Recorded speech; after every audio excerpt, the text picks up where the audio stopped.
Welcome to Above the Garage. Hi, friends. Welcome to our discussion of Season 1, Episode 1 of Cape Fear on Apple TV Plus. Let's do our round of introductions and dive in. Hi, I'm Megan. Hi, I'm Aubrey. And I'm Kate. Full disclosure, I have never seen either of the Cape Fear movies, which seems kind of insane, but I decided to just go in clean and dumb.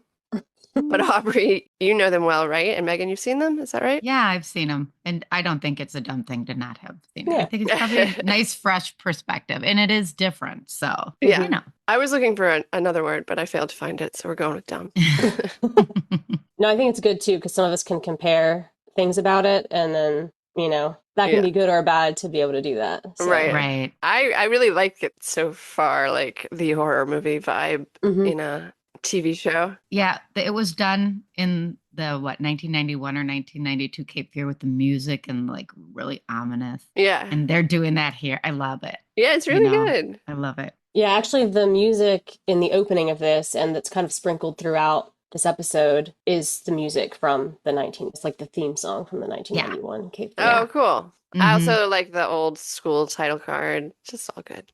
Different than the shows we've done recently. I'm excited. Yeah. Even so the way that this opens with the negative. Oh, right. Yeah. And the eyes. Yeah. The close-up of the eyes is the last shot of the movie from 91. Right. Oh, that's cool. It's not the same shot, but it's like the same style of shot. Yep. Right. Did you rewatch the movies in recent days or? I did. Yeah. Yeah. Figured you would have. I have not. So it's like, I think is that the one, the Robert Mitchum one? Yeah, from the 60s. Yeah, and the Gregory Peck. Yes, that I probably haven't seen in quite some time, but I remember it pretty well. And the 1991, 92, was it 91? 91, yep. Yeah, I remember that very well because I was in high school during that time and I really liked it. And I probably watched it I don't know, at least a dozen times. So I know it pretty well. The early 90s, I mean, obviously it was also just an important age for me as a teenager or whatever, but they had so many good movies. I'm truly surprised that I missed this one. They had some great movies. Yeah, this was a good one. Yeah. I mean, it stuck with me. And I don't know, how are you liking the differences you see so far, Aubrey? I like it. Yeah, I feel like they're so far expanding things and changing things that make sense for the evolution of the movies. Like the first movie to the second movie had changes too. Yep. And it just feels like they're going in a direction that makes sense for the progression of those three iterations of it. And with the times we're in, I do like that. And in this instance, they made them both lawyers. Right. They weren't. She was just, the wife. Stay-at-home mom. Yeah, the wife. And now they're both lawyers. So that plays kind of probably will come in and play something more because now it's like more of a vendetta against like really both of them. Right. So that's interesting. And they have two kids now instead of the one daughter or the one child. So right. Yeah. And in the first movie, Gregory Peck, who's playing Sam Bowden, was a witness to this crime. And then in the 91 movie, they changed it to he was his lawyer. And then in this movie now, she was his lawyer. And the husband is the prosecutor. Yeah, he'd always be like counselor. Yeah. Yeah, exactly. Yeah. Interesting. It's interesting that they've remade it like every 30 years. So yeah. That's true. A lot. Yeah. Right. They've also increased his time that he was in prison each time. Oh, yeah? Like the first movie, they say it was 8 years. Second movie, it was like 14 years. And now 17 or 18. Or, 17. I think he said 17 years. Yeah. Yep. A long stretch. And I feel like they're so far, I mean, they're kind of melding in a little bit of both, but there's like a different component too. That's like that psychological, like very. There's something a little different going on, which I kind of like. I'm intrigued to see where it goes. Yeah. The way Javier Bardem is playing the character is different because I find him more believably sympathetic in this version. And the other ones, he was just so insane from the moment you meet him that you're like creeped out immediately. Right. But this, he really has you can understand, you can't understand it, but he's pissed for a reason. Right. It's not like he's just a psycho. I think showing the side of him also with the dog, like caring about the dog, like things like that are good to humanize, obviously. Definitely humanizing him a little bit more. Yeah. The pilot episode opens innocuously at Anna and Tom's 4th of July pool party. Cute family, cute cat. The zoom in on the cat, though, made me scared for the cat's future. So, Me too. I'm like, no, it's a rag doll. Please don't. yeah, like yours. I have mine. Yeah. So I literally had to chant to myself, the actual cat's okay. The actual cat's okay. Like, whatever happens here. Just like, don't zoom in on the cat, all right? Yeah. Please don't. Please don't kill the cat, people. When Amy Adams is on the phone, she says something about a 6x8 cell for 14 years, which I think she's talking about Byron. Okay, yeah. And that is the kind of a quote from the 91 movie because he was 14 years and he keeps talking about his little son that he was with. Oh, good It's catch. very good you just rewatched because I'm sure there's a lot of those things. Yeah. And then also Patrick Wilson is wearing a Leopold's ice cream shirt. Yeah. Which is a famous place in Savannah. Yeah. So I was immediately like, oh, they're in Savannah. Like the second I saw him with that shirt on. Right. I'm very excited for them to be in Savannah. I love Savannah. From the party, it jumps to a very different vibe, a murder board lit by candles in a room with a woman writing her final missive with a gun by her side. The murder board is full of articles about Max Cady and his guilty verdict, and there is a storm striking outside before she picks up the gun and shoots herself in the mouth. Ugh. Yeah. That was a rough one. Yeah, that was just hard to watch. I fully expected the screen to go black with the sound of the gunshot. It did not do that. No, graphic. So that is going to be, it's going to be a kind of a graphic yes. series here. Yeah. Mm-hmm. Violent. Yep. Yeah. Did you guys know it was who that was just from seeing the movies? Like, I assume it's his mistress in the movies. Oh, it's not. There's that's not a character in the movies. Oh, okay. Interesting. No. And you actually never really see anything about his life, like his family. You know, he's got a wife, and actually in the movies, he assaulted a woman, like in an alleyway or something in the first movie. The crime was not a murder in the first movie. Right. What about the second movie? Mm-mm. It's the same thing, right? It's an assault. Mm-hmm. Oh, okay. So that's the change. Interesting. All right. And it's not his wife, but he talks about his wife. And there's kind of a horrifying, like, story that he tells about how he treated her after he got out of prison. And then she actually did have a son that he never met and wouldn't let him meet. Totally different then. Yeah. That same storm in the next scene makes its way into the happy family party, metaphorically at least. I really loved when he was like, I need to call a tree guy, one bad storm, and this is going to blow over, like the trees are going to fall over. Mm-hmm. Trees that have fallen on my house. Every storm, I'm just like, yep, which one of you is coming down? Oh, no. I always worry about that with my big oaks in my my backyard, and they're old, and I'm always like, oh. Mm-hmm. Yeah. I love trees, but they are same. It's just scary. Like there was a really tall one I just noticed didn't grow any leaves this year above our house, like the tallest one. And it's in our neighbor's yard.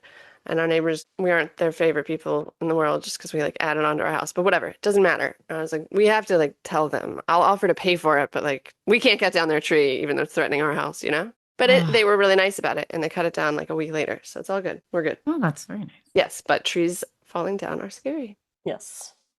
Anna and Tom are looking at their son Zach like he's fragile, acting like they're kind of walking on eggshells around him. And then they sidebar and agree he's doing better today. So something is going on with him. Seems Anna is feeling a bit fragile too, asking her husband if they really deserve this life. When the next scene picks up back in the death room, and the shot stays on the back of the woman for a beat longer than I expected. I was mostly jokingly expecting her to pop back up alive in my brain, but then she actually does. And honestly, I don't even know what was going on here. She's got an earpiece in her ear. Someone is talking to her through it, prompting her to pick up her gun and try it again. This scene was awful. I don't even like talking about this scene or thinking about it again. I would like it to have stopped after the first scene.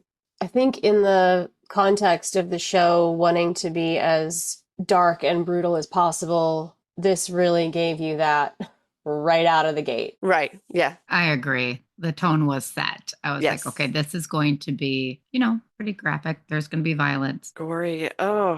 Whomever it is prompting her is obviously a so deranged crazy individual. Yeah. Yeah. What does he say? That's my girl or something? Yeah, Do it? I don't remember. And awful. Mm-hmm. Horrifying. I had a moment of being like, wait, are we going supernatural? Is she a zombie? Like, what are we doing? I did too. Yes. That would be a big change. I mean, I wasn't sure about that for a long time either. It was such a shocking scene, but it was, I don't know, pun intended, but well executed. I mean, it was fun. I mean, it was so realistic basically horrifying. Yes. It was such a horrifying scene. Yes. Mhm. And it, there's a tinge of trauma, obviously, probably for anybody. You probably don't even have to have that, experience, like somebody that had that happen to them in their life for it to be horrifying. Oh, I can't imagine seeing it with some experience in that because it was so awful for me, and I luckily do not. But they did it well. I was like, okay, I mean, if you want to show the really ugly, icky side of it, I mean, you nailed it. It made me feel things, which I assume was their intention. The direction of the first shot, I think you can sort of go, okay, that probably wasn't the best place to do that if you were trying to make it quick. Make sure it was over, Make sure. I guess, yeah. Well, you don't really get to practice, what's going through your head when a lot of people do get it wrong the first time. And all right, let's move on, huh? Yes. Next. The next scene, a man we haven't met yet is being released from prison, notable from the large eye tattoo on his neck. Obviously, we learn soon it's Max Cady. Meanwhile, Anna and Tom are gearing up for her big Times interview, getting photos of the happy Savannah power couple before Tom begs off, refusing to be interviewed. The journalist tries to gain entry to the rest of the house for the interview, but Anna refuses, saying that part of the house is for the family only. I have parts of my house like that. Not fit for the public. Don't we all, though? Yeah. I feel like maybe it's for a different reason for her. Oh, yeah. Yes. You and I have the same reason. Don't go in that room. Yeah. That's where I shoved everything before. Yeah. Where all my laundry is unfolded, like a mountain of it. Yeah. I remember I was having a party once and my mother-in-law, it was like party start time, and my mother-in-law unloaded the dryer and threw it on the pool table. I was like, what are you doing? We stuff things into the washer and dryer at this point. Right. That's our storage. That was part of you're undoing my cleaning process. Yes, exactly. Are you insane? We learned from the interview that Anna works at the SJLP, getting innocent clients out of prison. Most recently, a man named Byron French, who's due to attend their big fundraiser tomorrow. Anna is rightfully very proud of her job, freeing the wrongly convicted, but I don't know, it kind of feels like she's just performing more than being authentic, maybe. I don't know why I got that vibe about her. I'm sure it does make her happy, but she's uneasy under the surface for some reason.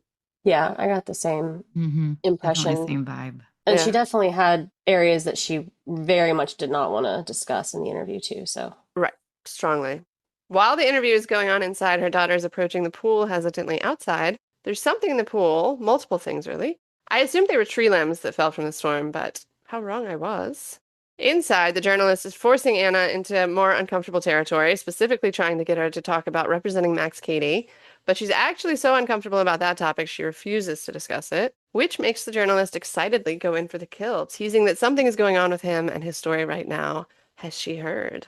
The cameraman now realizes that the camera is catching the activity of her daughter outside, so they all go out to investigate that. And it wasn't tree limbs at all. It was a whole family of skunks she's fishing out of the pool. Wild. We've had lots of random animals in our pool, but thankfully never a skunk, and also never a whole family. Yeah, that was sad. Perfect family, just like their family. Yeah, exactly. Yeah. A mommy and daddy skunk and two little babies. Mm-hmm. Not go unnoticed by her. I was just worried it was the cat at first. And I was like, Oh, no. Yes, yeah. I'm No still cat. so worried about that And cat. then I was like happily relieved. I'm like, it's the skunk, even though, poor skunk doesn't deserve that. But I was like, okay, at least it's not Kitty. They should gift the cat to Max Cady to save the cat's life, because he'll take care of it if it's his animal.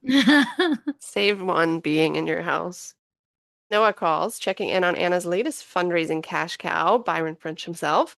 Seems his freedom is not accessed entirely pro bono because her boss insists that Byron be at the fundraiser tomorrow. Tomorrow's gala is where they make most of their donations throughout the year. Before hanging up, Anna asks her to find out more about the rumor that the journalist just teased about Max Cady.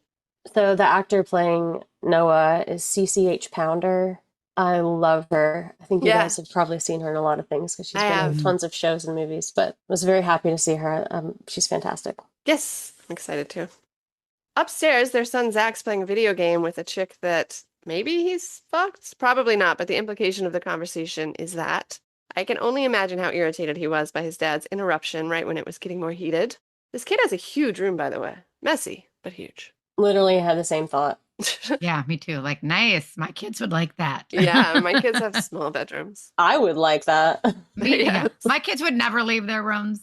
Yeah, they had that. Yeah, that was bigger than my first apartment.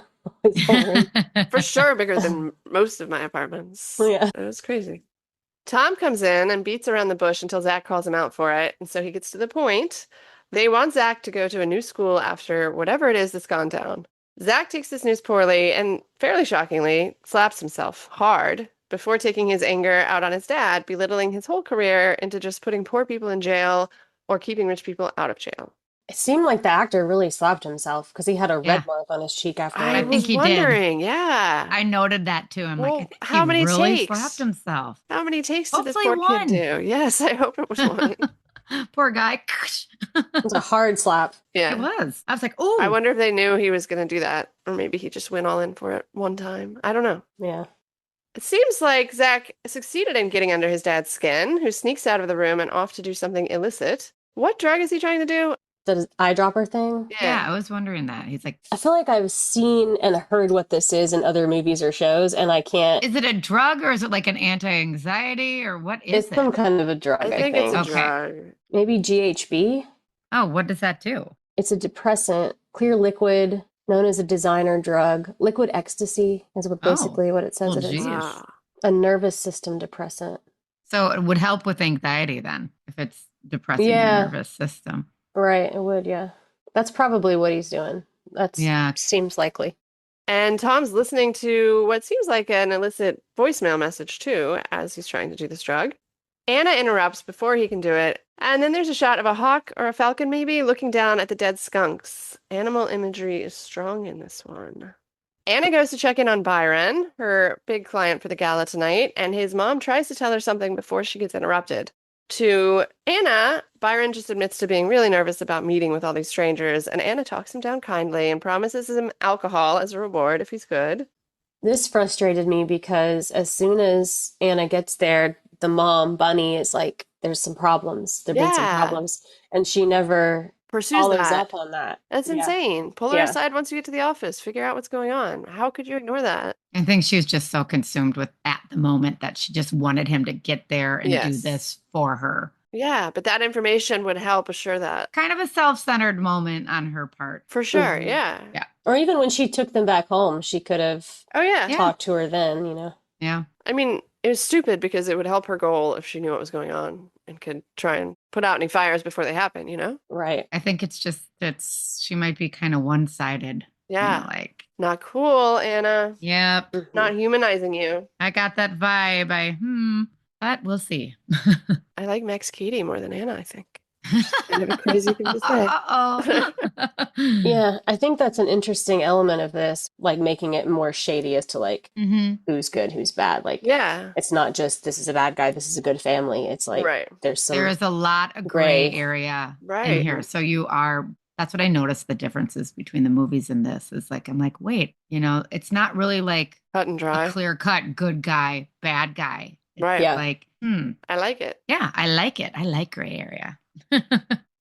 Anna walks Byron and Bunny into their office. He's given a drink right off the bat. The interns are real awkward, but there's a real genuine handshake between French and Ray Rollins. Anna's husband Tom is there, but Noah is still in her office making those calls Anna asked for. It's clear when she calls Anna and Tom into her office that the Max Cady rumors are bad news of one sort or another, and Noah quickly reveals they came in the form of a suicide note from Max Cady's mistress. She was the woman in the candlelit room, and she admitted to killing his wife in this note, despite Katie being locked up for the crime for 17 years. He got out 2 days ago as a result, and Noah doesn't know where he is now.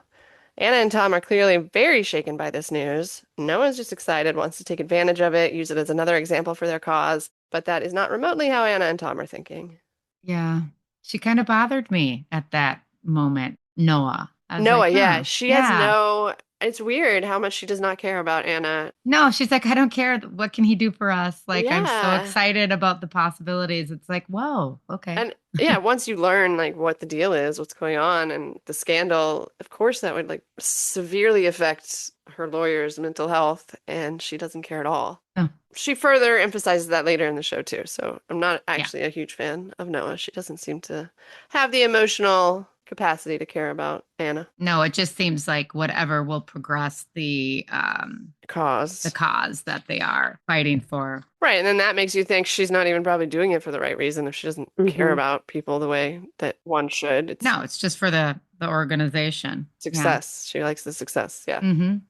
Back at home, their daughter Natalie is having a moment with their cat Peanut Butter when she hears Zach cleaning out the whole fridge in preparation for a long gaming session with his online chick. Natalie tries to talk to him about how weird their parents are being before the parents themselves come in and share the big Max Cady news. While they're talking, the camera pans to a door opening upstairs in the house, despite everyone being downstairs in the kitchen. And back in the kitchen, Zach points out the irony of Anna failing to defend Katie successfully 17 years ago, when her whole job now is getting innocent people out of jail. The insult is interrupted by a loud alarm blaring, and Anna tells Tom about the family of skunks, clearly feeling paranoid. Is paranoid the right word, though, if it's for good reason? Or is paranoid only there's not an actual threat? I think it works, but... Paranoid describes an irrational and intense feeling of distrust, suspicion, or the belief that others are trying to harm or demean you. So I guess because it's rational, it's not the right word. Yeah, then it's not right, because it is. Yeah, rational. An actual, it's a rational threat. Yeah. Mm-hmm. I just really liked when Amy Adams and Patrick Wilson were in the garage. This is very specific, and they're facing each other. And she just says, fuck. And then he says, yeah. Yeah. Yeah. Like, oh shit. Well said. Yeah, it was articulated quickly and perfectly. And yeah, I liked their acting there in that moment. Agreed. And I think that the writing of it, since you've made it clear it's very different from the movie, like, it's such an interesting situation that would be absolutely terrible. So scandalous that she got with the prosecutor, blah, blah, blah. Yeah. We'll get there, though. Oh, speaking of the writing in the show, too, in the kitchen, when Natalie walks in and Zach is pulling all this food out, she says, "You feeding a secret family?" Yeah. I liked that line. It was a lot of food. Yeah, it was a lot of food. Like, what is he doing, actually? I would be concerned, yeah. Yeah.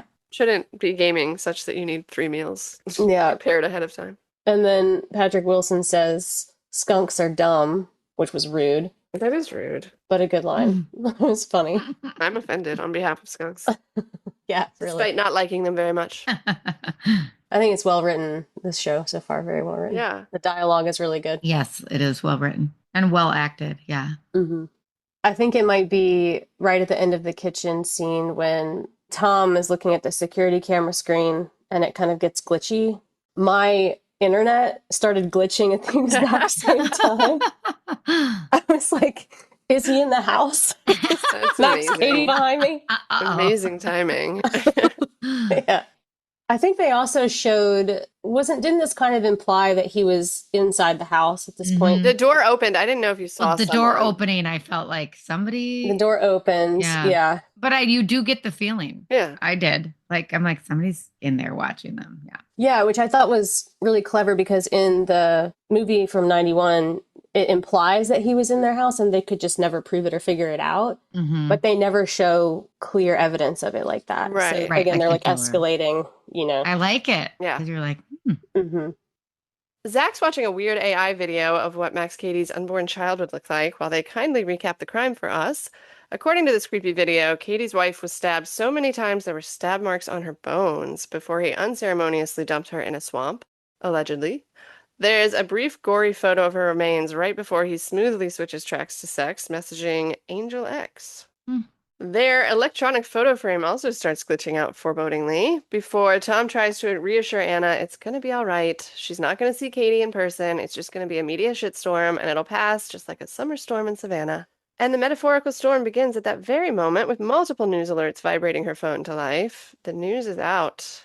I think the beginning of the scene is where Tom says to Anna, you know, you're not going to run into him at Kroger buying cornflakes. Yeah. And I was like, there's no way they shop at Kroger and there's no way they buy cornflakes. Like, this family is an exclusively Whole Foods family, right? Yeah, or like they something, are. the next step above that, probably even. I shop at Kroger when I'm with my parents in the South, so they definitely do not. Yeah, that's like a normal place to shop, but they just seem like they're not doing that. they're above. They're Whole Foods level. Yeah. Natalie and Tom are watching the news, which gives us another helpful rundown. Turns out Tom was the prosecutor that Anna settled with in the Max Cady case. And, further scandal, she was pregnant with another man's baby at the time, but left him for Tom. So, Natalie is not Tom's biological daughter, and there are clear implications that Anna fucked over Max Cady to fuck prosecutor Tom. Especially now that the world knows that he was actually allegedly innocent. Very scandalous. Very, very scandalous, which would usually probably lead to like a complete mistrial if it was. Yeah. Wouldn't it? I should think they would have appealed for that Yeah. long that, ago. like, Sorry, you got together very questionable timeline during Yeah. this trial. Yeah. I would absolutely file for mistrial.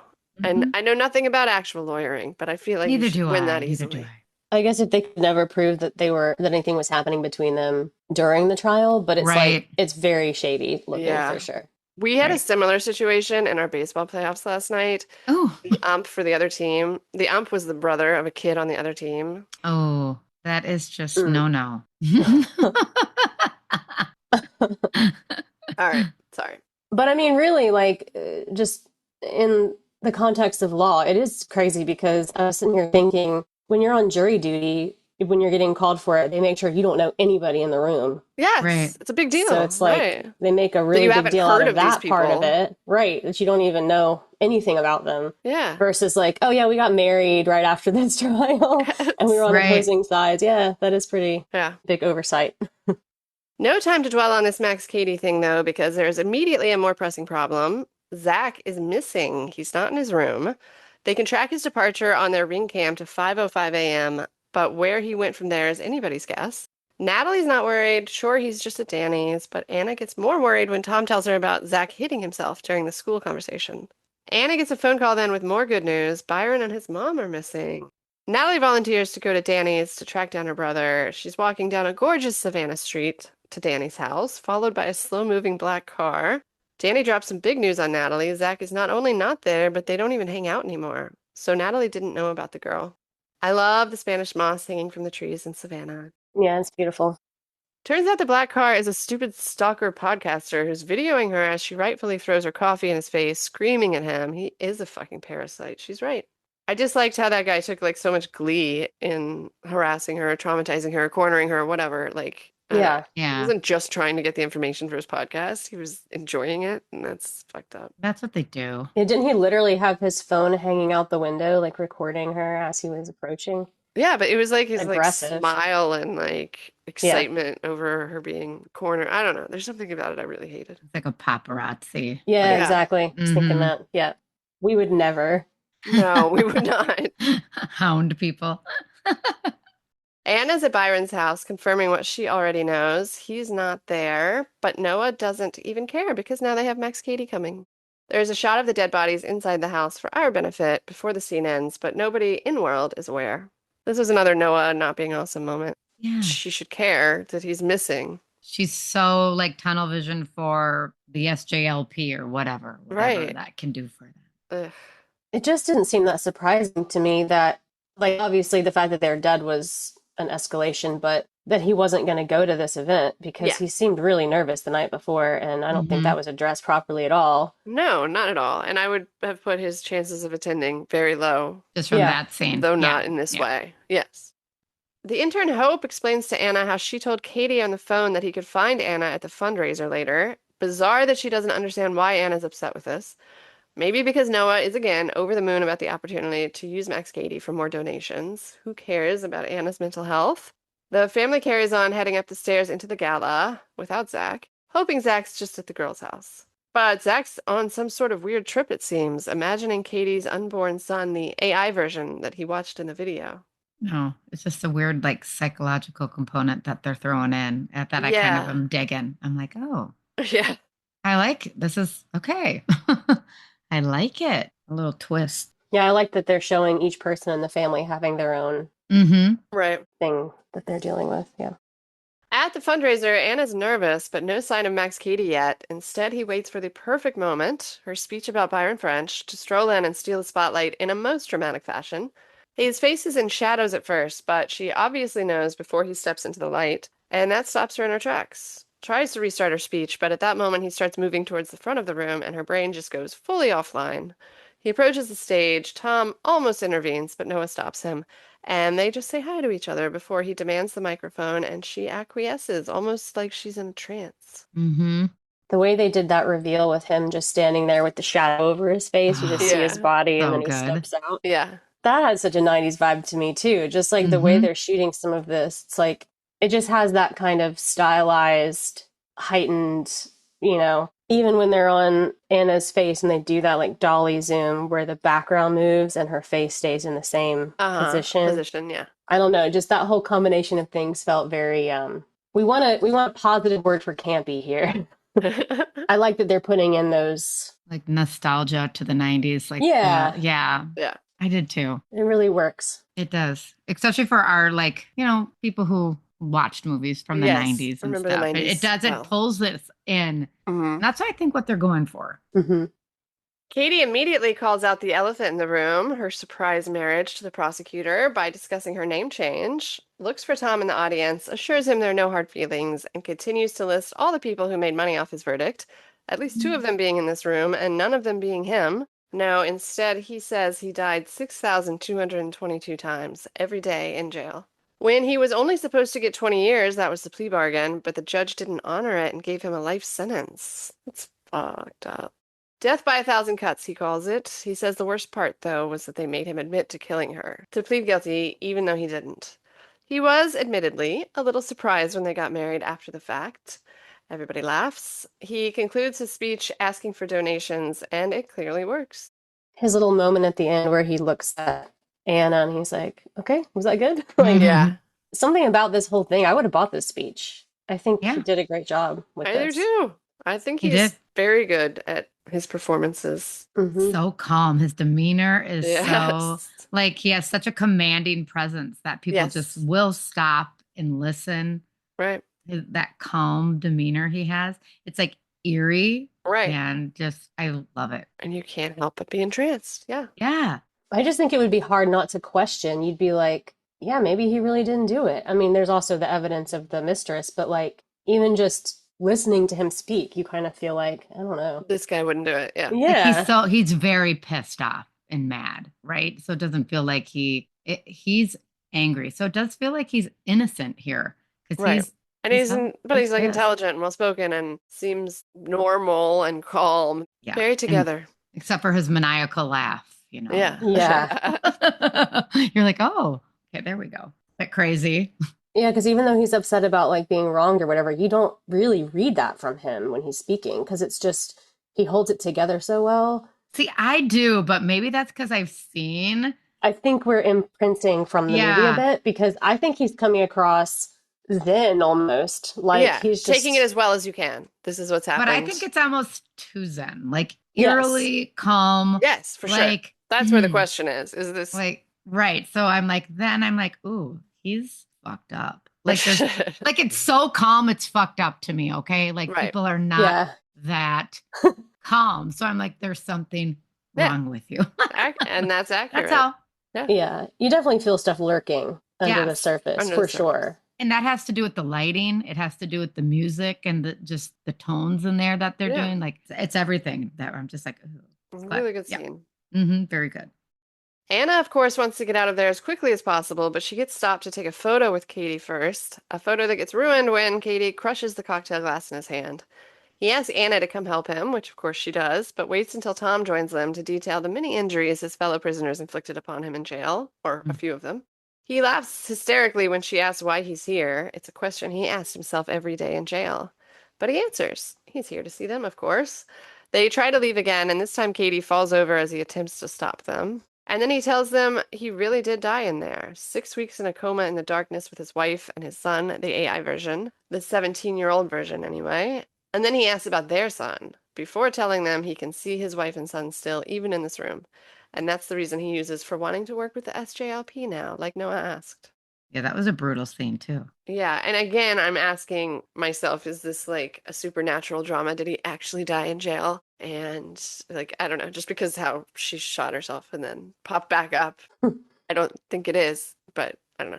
I think the thing that he says about his brain glitching is going to come into play with that stuff, like seeing their ghosts or like, like it just seems like he's got something like a traumatic brain. Yeah. Yeah, some like portal to another dimension or something that's not like literal. Real, it's just not supernatural. It's in his mind. He's obviously whatever injury he sustained there obviously has altered his mind. Neurological damage, traumatic brain injury. Yeah. Yeah, he has his own little world in his head. Natalie asks her mom about the trial, wants to confirm she didn't have a choice but to plea. And Anna tells her the most important thing to come out of that trial for her was Tom and this family. She swears it was after the day of sentencing that she fell in love with him when she went into labor, and it was him who raced across the courtroom to help her and took her to the hospital. She adds that it was after that that she got sober. So she was an alcoholic or drugs, whatever, while pregnant during the trial then? Was that the implication on top of everything else? I couldn't really tell. I don't think we got enough information in the scene to know exactly what No. she meant by that. I mean, I'm thinking of it more for trial purposes, neither being good, Neither being but good. like She's another reason that his trial was fucked up if she was, in Yeah. a fucked up. bad marriage. Like, yeah, yeah, her mental state was obviously compromised then, you know, right. going through some stuff. Weird comment. Yeah, I'm sure they'll get into that more because Yeah, I couldn't tell what she meant by that either. right. Yeah. Back at home, it's funny hearing Tom's voice to text with all his commas and periods. He's telling Zach they're going to call the police if he doesn't call them in 30 minutes, but that's interrupted by yet another alarm. They race outside, find nothing, decide it was a skunk, right before they see a panther. Is it a panther? Is that what they called it earlier in the episode? They were talking about a panther before, but I'm pretty sure this is a bobcat. John said that at least. Let me just look. It does Yeah. look like a bobcat. Yeah. Is it? Or a mountain lion? Yeah, they're the same. I don't know. Fuck if I know. I thought they were kind of the It same. kind of looked but- bobcatty. Yeah. Had the markings. Because panthers are black, right? That's how I Yes. think of them, yes. Yeah. But I can't imagine they had a black panther walking through South Carolina. Right. Yeah, that was a weird. When they said that before, I was like, really? Because then she said something about this far north or. North or, yeah. And I I'm don't like, know. there are panthers in Florida? Right. What? Well, there are the Florida Panthers. That's true. Good point. Hi. Maybe she was making that joke and she was just so like deadpan about it that nobody got it. No, that's a Florida panther. It's a cougar, a subspecies of cougar. It's not black. That's what cougar. That's what it is. Wow. Okay. When the Florida Panther walked up, I did say cute out loud. That was my instant reaction, which doesn't bode well for me and wild animals interactions with wild animals. As previously established. You'd be like, "Come here, kitty." Yeah, not good. That's not the right reaction to that. You can say cute from like inside your house, not when you're 2 feet away from it. Yeah, don't give it a pet. Yeah, no. I was much more surprised by the Florida Panthers' arrival than the arrival of Max Cady, who speaks up now from behind them. He's just there to bring them Anna's purse that she left at the fundraiser. Before he leaves, Tom actually apologizes for what he's been through. He pivots then, after accepting the apology, and asks if their son is okay, which of course sets Tom off, but Cady says he saw him out front. And at that moment, Zach does indeed stagger back to them and inside now. Anna asks Cady where he found her son. Clearly, she suspects wrongdoing, and he warns her he thinks Zach is on something. Reassures her he's never told anyone what happened. Why would he start now? Finally, she goes inside. I'm kind of surprised Tom left her out there alone with him for that long, but it's good. He's stuck with his son. Anna realizes there's blood in his footprints, and they take his shoe off to find his socks soaked in blood. And then, when they take the sock off, he's missing a whole toe. Which reminds her of a particularly relevant part in Cady's speech tonight about losing fingers and toes until you're all gone. Good thing Zach really is on something and is practically in a walking coma, not feeling much. Mm-hmm. But the lighting with the green from the pool is quite cool. I like these shots. Mm-hmm. Yeah. Very good. I kind of wonder, because what a coincidence if she actually did just leave her purse at the event. No, yeah. He took it, right? He leaned on her like really heavily Yeah. when he got hurt. I feel like he must have taken it then. Yeah, yeah. So what do we think he means when he's talking to Anna and says the thing about like, I didn't tell anyone what happened? Yeah, that's and I won't. Yeah. Yeah, I have no idea at this point, but obviously she's done something bad. It made me think something sexual happened between Yeah, them or yes. something. I was like, what That was is- my thought. Right. I mean, and then I'm like, oh, is that her? You know, like Like, when is she the- was like, is the pregnant. daughter his? Is the daughter his or something? I don't know. Like, that's what I was like, what secret are they keeping? yeah. And I went right there to that thought. I mean, because he is charismatic and charming, and she seemed like she was a hot mess back then, obviously. Right. Going through yeah. a hard time in her marriage. So who knows? Whatever it was, I can guarantee it was very unprofessional. Mhm. Yes. Another good reason for a mistrial, but he never called it. On many levels. Yes. A list of unprofessional things that were going on during this trial. Mm. Yes. So we shall see. All right, I guess that's a wrap of our discussion of season 1, episode 1. Come back right now and listen to our discussion on episode 2. Thanks for listening. Bye. Bye.